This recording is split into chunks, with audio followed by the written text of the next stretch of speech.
Kisah Nabi Muhammad SAW, hijrah pertama dan Isra Mi'raj. Jangan lupa like dan subscribe untuk mendapatkan informasi seputar Islam. Terima kasih. Pada masa awal periode dakwah, Rasulullah mengalami banyak sekali halangan. Para pemimpin Quraisy datang menemui Abu Thalib, paman Rasulullah. Mereka adalah para pembenci Rasulullah. Tolong sampaikan pada Muhammad, demi nama baik keluarga kalian, dia harus berhenti berdakwah. Namun, permintaan itu ditolak oleh Rasulullah. Demi Allah, meskipun seluruh anggota keluarga mengucilkanku, aku akan terus berdakwah menyebarkan ajaran Islam. Rasul terus-menerus menyerukan kepada kaumnya bahwa tiada Tuhan selain Allah, dan semua berhala-berhala yang mereka sembah tidak memiliki kekuatan apapun. Dakwah itu memancing kemarahan kaum Quraisy. Mereka pun berencana untuk menjatuhkan Rasulullah. Selama ini, Muhammad tidak pernah tertarik pada kekuasaan. Dia dikenal jujur dan tidak pernah berbohong. Sangat sulit jika kita ingin menghukumnya. Jika tidak bisa menghukum Muhammad, kita hukum saja para pengikutnya. Kemudian, penindasan terhadap umat muslim pun dimulai. Sasaran mereka adalah orang-orang miskin dan para budak. Jemur mereka di tengah padang pasir. Jangan diberi makan ataupun minum. Teriak Abu Jahal, salah satu tokoh Quraisy yang sangat membenci Rasulullah. Maka, Sumayyah dan keluarganya, budak dari Abu Jahal itu pun diseret dan dijemur di tengah gurun. Segala tipu muslihat dan tekanan terus-menerus dilakukan. Abu Jahal meminta salah satu orang Yahudi untuk menyebarkan berita bohong tentang Rasulullah. Jika engkau berhasil, akan aku beri imbalan harta yang sangat banyak. Namun, usaha itu gagal. Orang itu justru masuk Islam setelah mengetahui sifat Rasul yang pemaaf dan penyayang. Tekanan lain datang dari paman Rasulullah sendiri, yaitu Abu Lahab. Segera ceraikan istri-istri kalian dan putuskan hubungan dengan keluarga Muhammad. Saat itu, putranya Utbah menikah dengan Ruqayyah dan Utaibah menikah dengan Ummu Kulsum. Di waktu yang hampir bersamaan, kedua putri Rasulullah diceraikan oleh suami mereka. Selama masa sulit itu, Abu Thalib selalu melindungi Rasulullah. Dia pergi menemui para pemimpin dari Bani Hashim dan Bani Muthalib. Muhammad adalah orang yang paling bisa dipercaya. Meskipun kalian tidak setuju dengan ajarannya, lindungilah dia, karena dia keluarga kita. Meskipun menolak masuk Islam, namun rasa sayang pada keponakannya tidak pernah berkurang. Ancaman terus-menerus datang. Rasulullah pun memohon petunjuk kepada Allah atas kekejaman yang diterima oleh umatnya. Lalu, Allah menurunkan perintah untuk hijrah. Karena bumi itu luas, selalu ada tempat bagi kaum muslimin.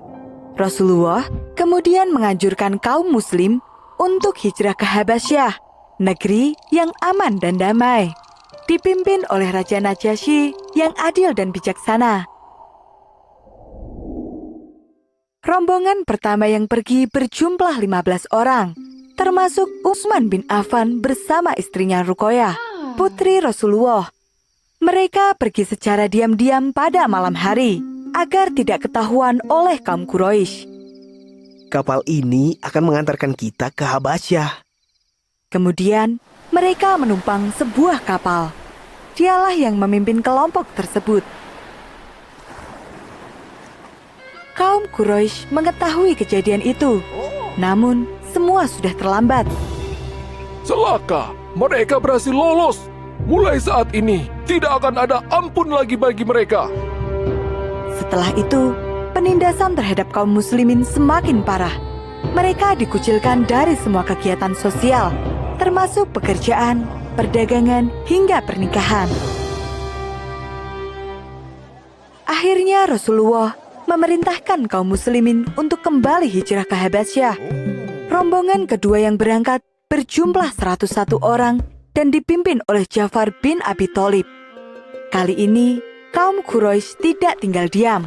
Mereka mengutus Amr bin Ash dan Amrah bin Walid ke Habasyah untuk mengganggu kaum muslimin.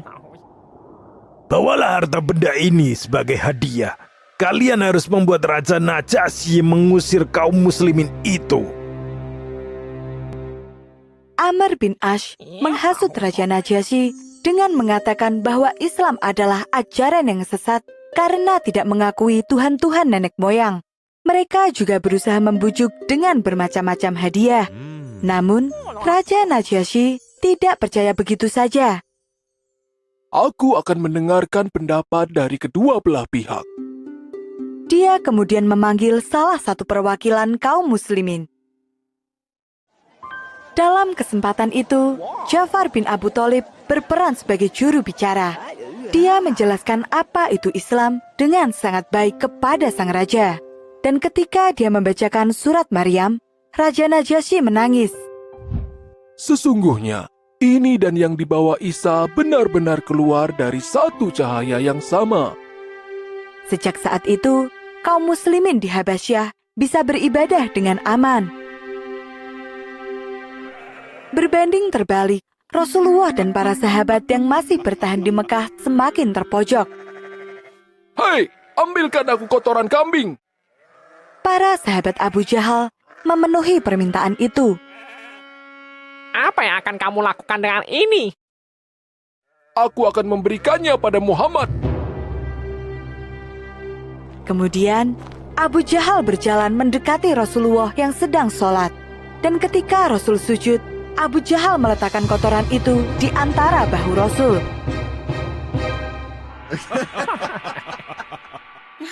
Rasulullah tetap dalam posisi sujudnya hingga Fatimah Az-Zahra membersihkannya sembari meneteskan air mata. Itu adalah sedikit cerita tentang kekejaman kaum Quraisy terhadap Rasulullah. Pada tahun ke-10 setelah kenabian, Rasulullah menghadapi cobaan yang sangat pedih. 2 orang yang sangat dicintainya wafat. Mereka adalah Abu Thalib dan Siti Khadijah. Tahun itu pun disebut dengan Amul Husni atau tahun kesedihan. Kini, tidak ada lagi Abu Thalib, sosok kuat yang melindungi Rasul dari kekejaman kaumnya. Dan tidak ada lagi Siti Khadijah yang selalu setia mendampingi Rasul. Kaum Quraisy memanfaatkan kesempatan itu untuk menyerang dan menghina Rasul terus-menerus. Hingga akhirnya, Rasul memutuskan untuk hijrah ke Taif. Di sana, ada kerabatnya yang menjadi pemimpin besar yang dapat menerima dakwah dan melindunginya. Maka, berangkatlah Rasulullah bersama Zaid bin Harithah. Mereka berjalan kaki menempuh jarak yang cukup jauh. Sayangnya, orang-orang Taif menolak kedatangan Rasulullah. Kalian tidak diterima di sini. Kemudian, mereka mengusir Rasul beserta Zaid bin Harithah dengan lemparan batu hingga terluka parah. Dalam perjalanan pulang menuju Mekah, Rasul berdoa, Ya Allah, tunjukkanlah jalan yang lurus kepada kaumku, karena sesungguhnya mereka tidak mengerti. Di tengah kesedihan dan kesulitan yang dirasakan Rasulullah, Allah menunjukkan mukjizatnya yang sangat luar biasa. Pada malam itu, Rasulullah sedang berada di Hatim dekat Ka'bah. Malaikat Jibril datang menghampiri dan membelah dadanya, kemudian membersihkannya dengan air Zam-Zam. Selanjutnya, malaikat memenuhi hati Rasul dengan iman dan hikmah. Setelah itu datanglah Buraq, seekor tunggangan yang berwarna putih dan bersayap yang mampu melangkah secepat kilat. Rasulullah mengalami perjalanan yang luar biasa. Dari Masjidil Haram di Mekah ke Masjidil Aqsa di Palestina yang disebut dengan Isra, perjalanan malam. Setelah sampai di Masjidil Aqsa, Rasulullah melakukan sholat 2 rakaat. Dari Masjidil Aqsa, malaikat Jibril mendampingi Rasulullah naik ke langit sampai Sidratul Muntaha yang disebut dengan Mi'raj. Perjalanan yang begitu jauh dan mustahil itu hanya ditempuh dalam waktu 1 malam. Peristiwa itu terjadi pada tanggal 27 Rajab tahun 621 Masehi dan dikenal dengan nama Isra Mi'raj. Ketika sampai di langit pertama, Rasulullah bertemu dengan Nabi Adam. Di langit kedua, bertemu dengan Nabi Yahya dan Nabi Isa.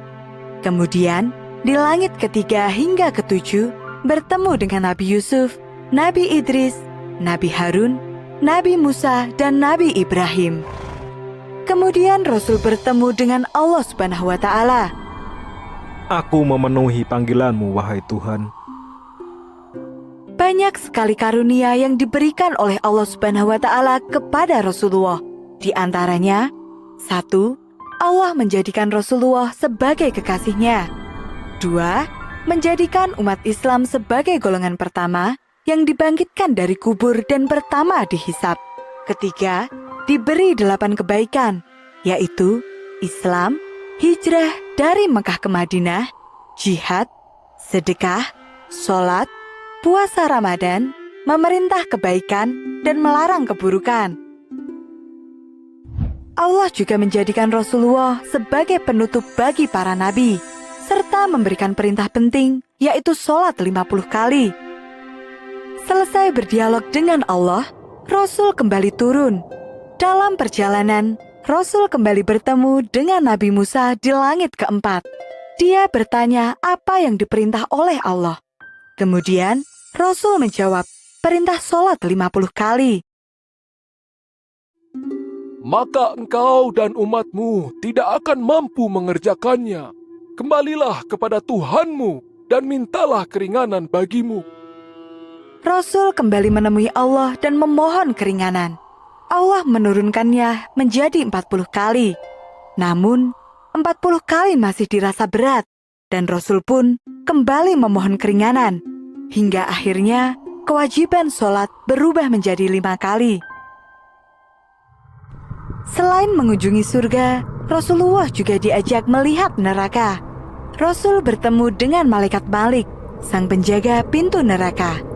Kemudian, Rasul melihat isi neraka. Api membara sangat besar seolah dapat membakar apa saja. Di dalamnya ada manusia dalam berbagai bentuk, dan mereka semua sedang menjalani siksa yang begitu pedih, sesuai dengan amal perbuatan ketika hidup di dunia. Ketika Rasul kembali ke bumi, Rasul kemudian menyampaikan apa yang dialaminya. Saat itu, Rasul bercerita kepada Abu Jahal dan kawan-kawannya. Sekali lagi, mereka tidak mau percaya. Bagaimana bisa manusia pergi sejauh itu dalam waktu 1 malam?